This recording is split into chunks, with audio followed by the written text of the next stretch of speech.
剧可以不追，恋爱可以晚谈，但如此迷人的嫣然，你怎么能错过？好看记得按赞关注。毕业旅行中的一场意外，我左腿截肢，却被暗恋的校花求婚。结婚30年，我们一直相敬如宾。去世前，我才发现自己写的199封情书都被丢在了废品堆里，而他将另一个人写的情书锁在了保险柜里，真挚重之。我病情加重，躺在病床上奄奄一息。他姗姗来迟，闭上眼前，我听到他对我说的最后一句话：下一次别救我了。我终于明白他的心意，他宁愿死都不想再和我在一起。再次醒来，我回到了毕业旅行之前，我决定不再招惹他，这辈子我们形同陌路。结果意外再次来袭，他却扑到了我的面前，换我来救你。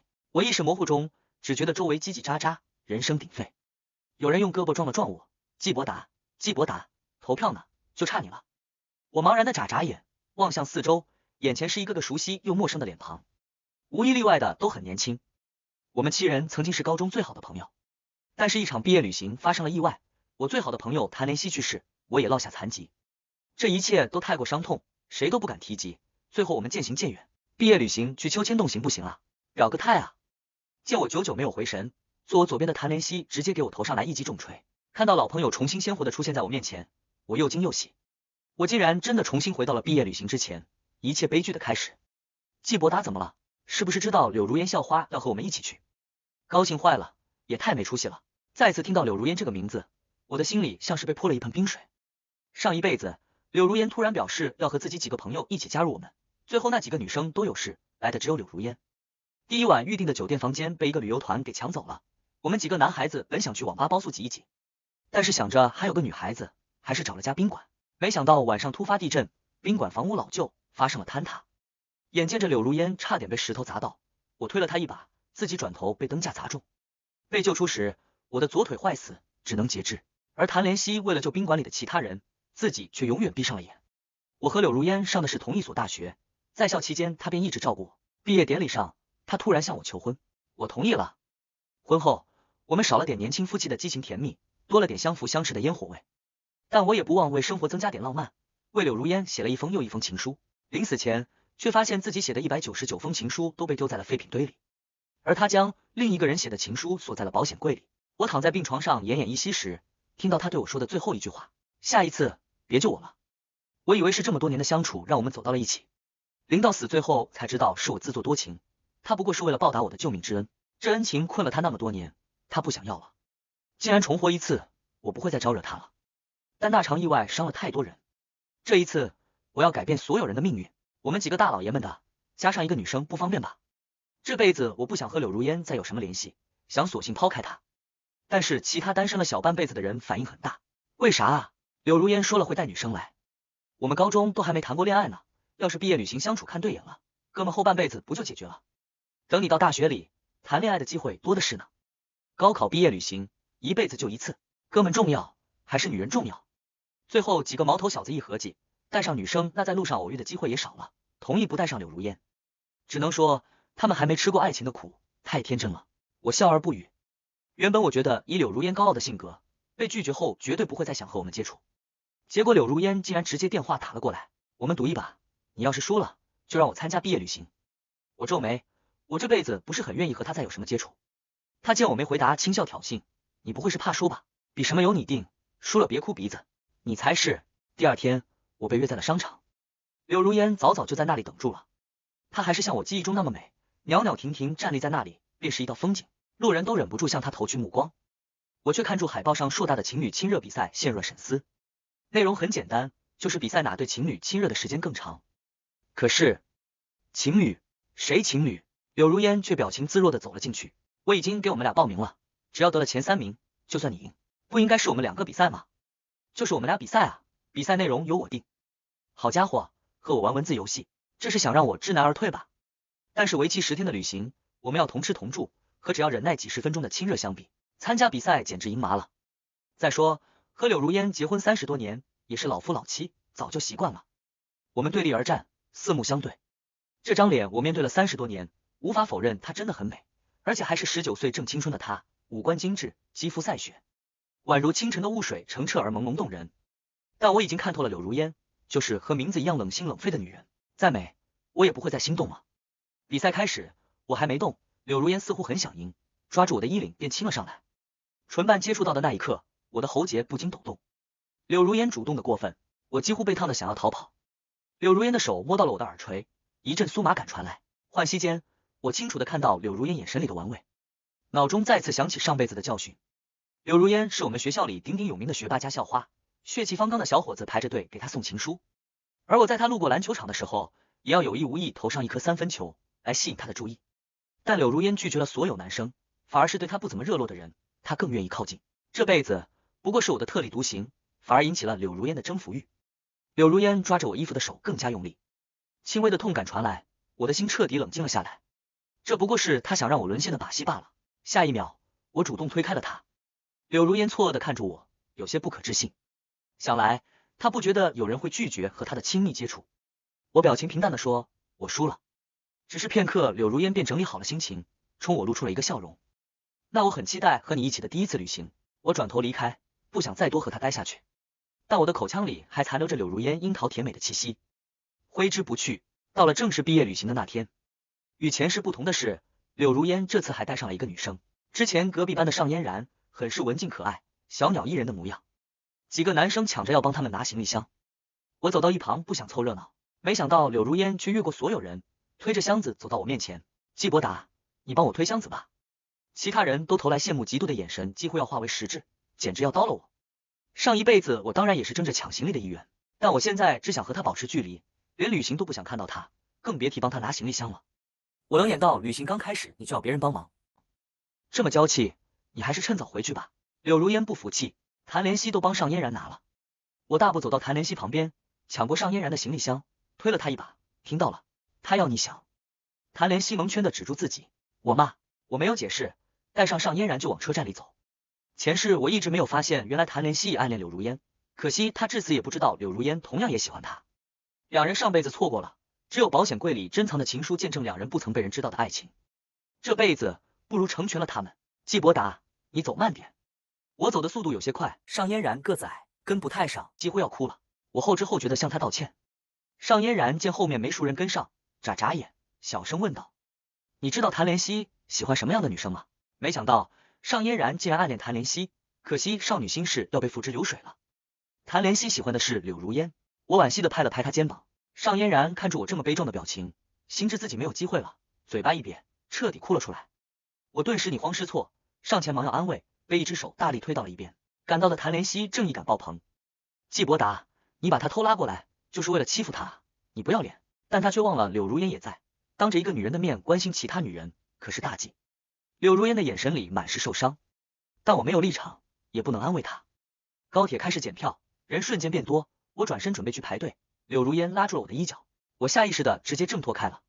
柳如烟被一而再再而三的打击，整个人僵在原地，盯着自己空荡荡的手，单薄的身子在人群中显得那么寂寥。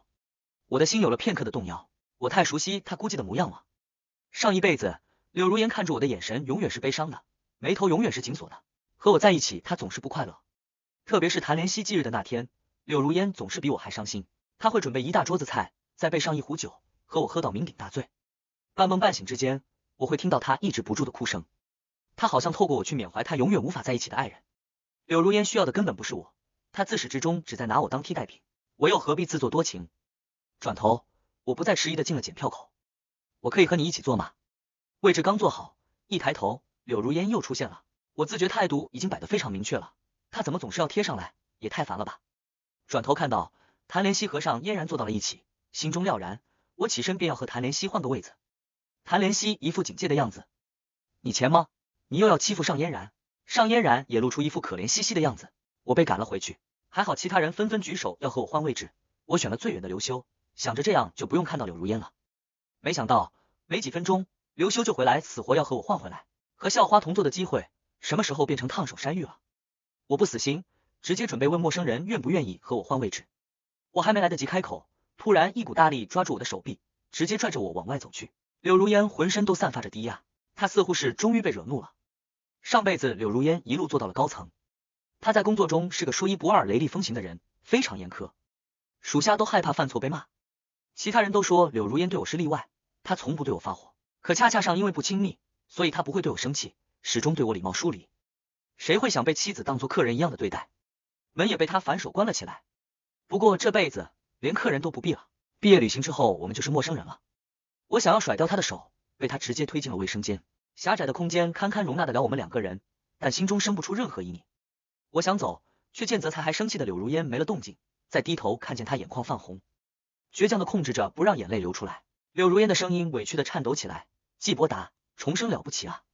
我这辈子都已经这么主动了，你怎么舍得这么欺负我？我可是你老婆，我做了什么让你讨厌的事吗？你为什么要躲着我？你能不能明明白白的告诉我？”我没想到柳如烟也重生了。我们这辈子最大的遗憾就是这场毕业旅行。前世，这次旅行出了意外，加上我行动不便，旅行变成了我们共同的心结。30多年，我去过最远的距离也就是从老家到大学，此后便蜗居在老家，再没有出过远门。柳如烟因为工作，经常坐飞机去世界各地，而我只能一遍一遍在手机上刷住旅游博主发的影像。我也曾试着提出2人趁节假日出去旅行，他以外面人太多，我身体不方便为由拒绝了。柳如烟说，我们都再也无法承受第2次意外，可他一个人在外面的时候，不知我在家里多害怕他有什么不测。一切的一切从这场毕业旅行开始就是错误，这辈子我们不能再互相折磨了。只要我可以解决意外发生，我们的悲剧就不会再重演。可一想到要亲眼看着他和谭莲希谈情说爱，我的心又忍不住密密麻麻的痛。毕竟是爱了30多年的人，我没有办法真的说放下就放下，我只能假装糊涂。我不知道你在说什么，我没有躲着你，只是我们并不熟，那我们可以重新熟悉一下吗？并没有什么兴趣。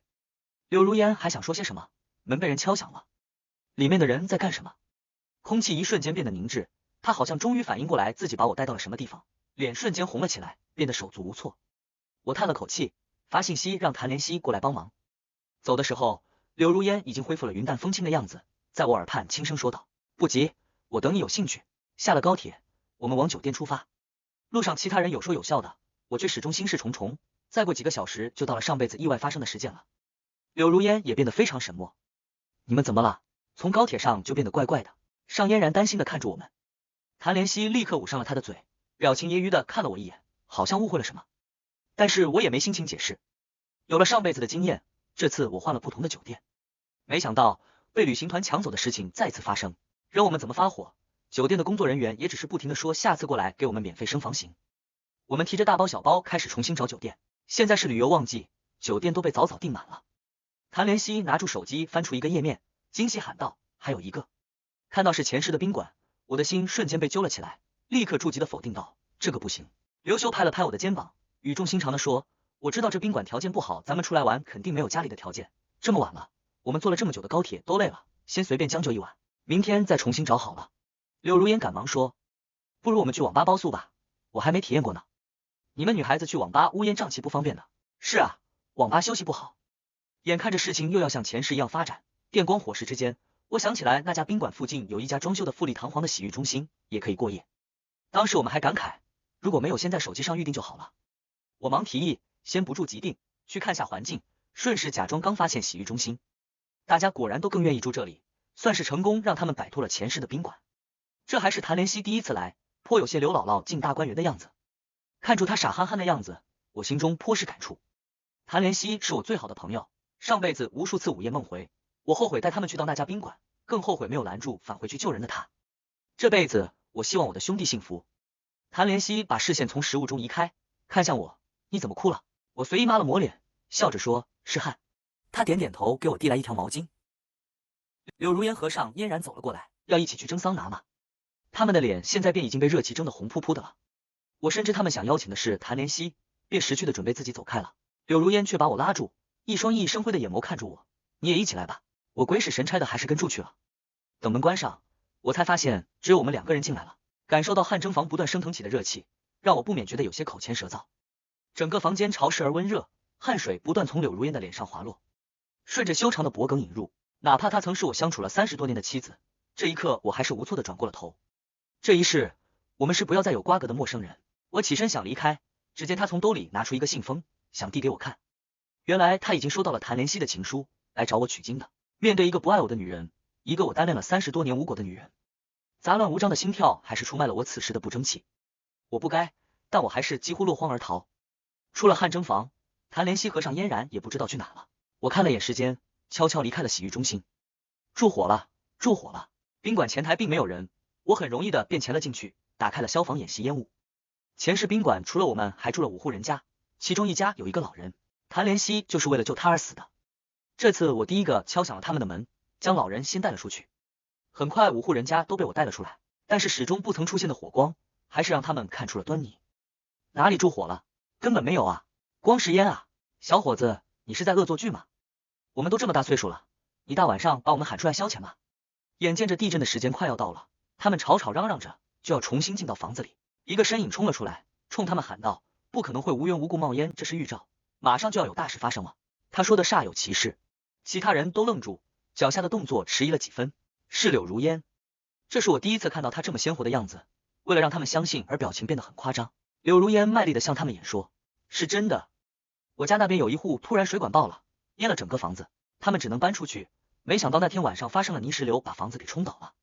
他话音刚落，我们突然感受到了一阵上下颠簸，原本好好的房子出现了裂痕，开始坍塌，人们尖叫着四散去。一块石头从高处砸了过来，我还没来得及反应，柳如烟已经向我扑了过来。等到一切安静下来后，我才准备起身，却发现自己被柳如烟死死按住，他的手也紧紧的抓着我的衣服，眉头紧皱，身体止不住的微微颤抖，似乎陷入了可怕的梦魇。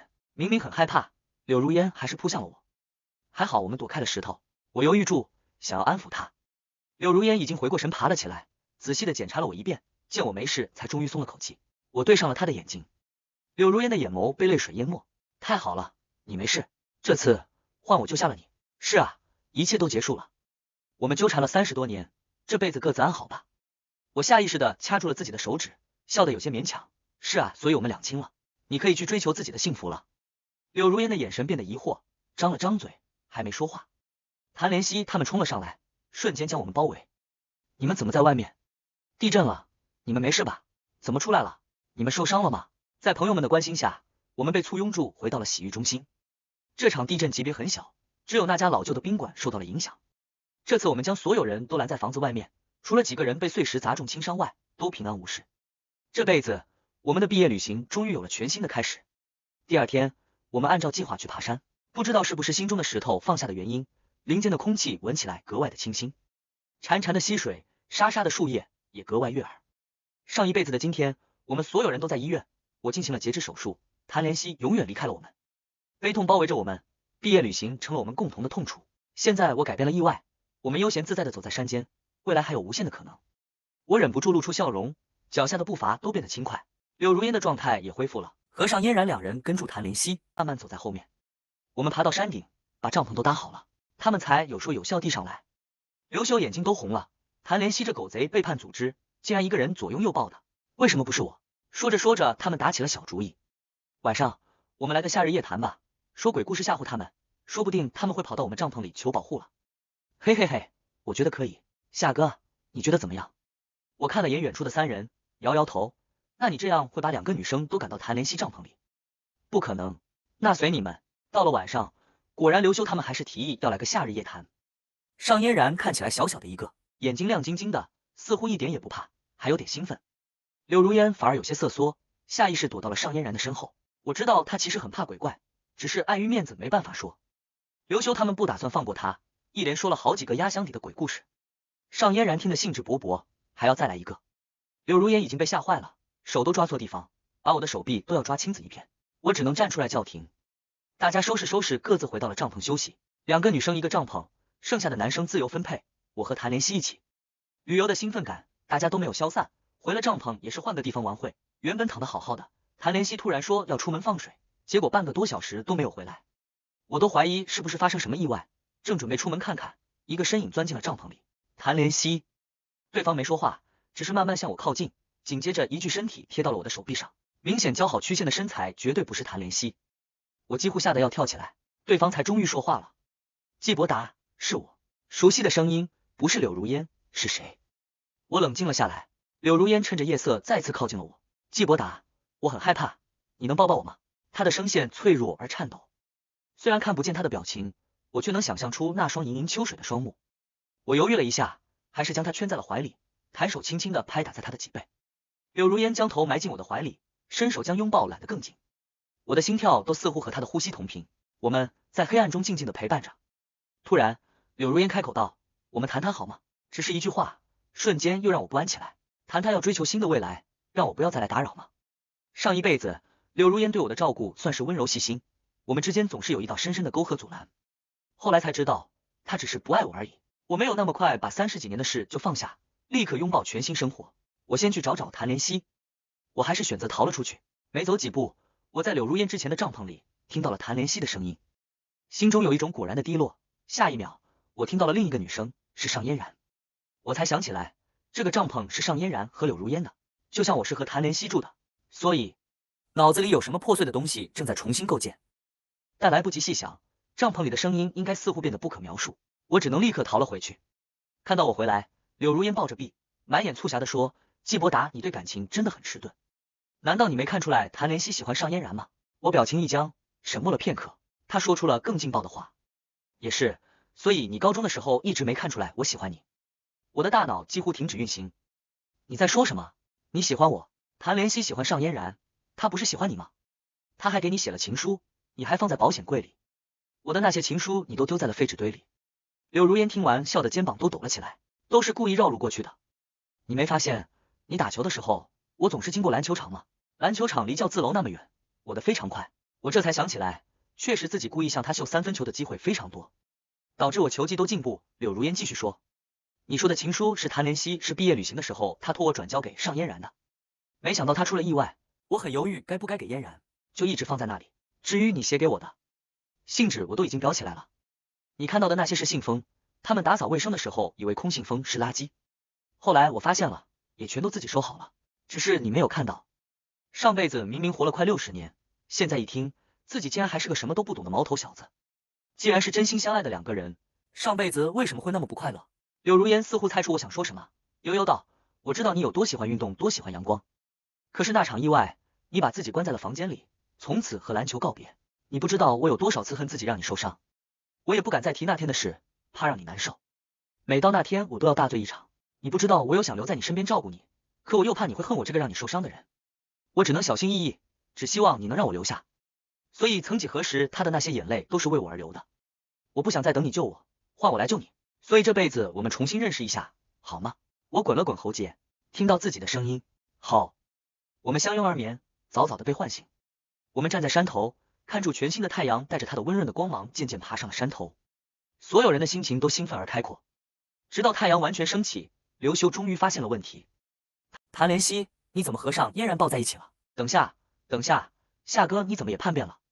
我和柳如烟相视一笑，十指紧紧相握，依偎在一起。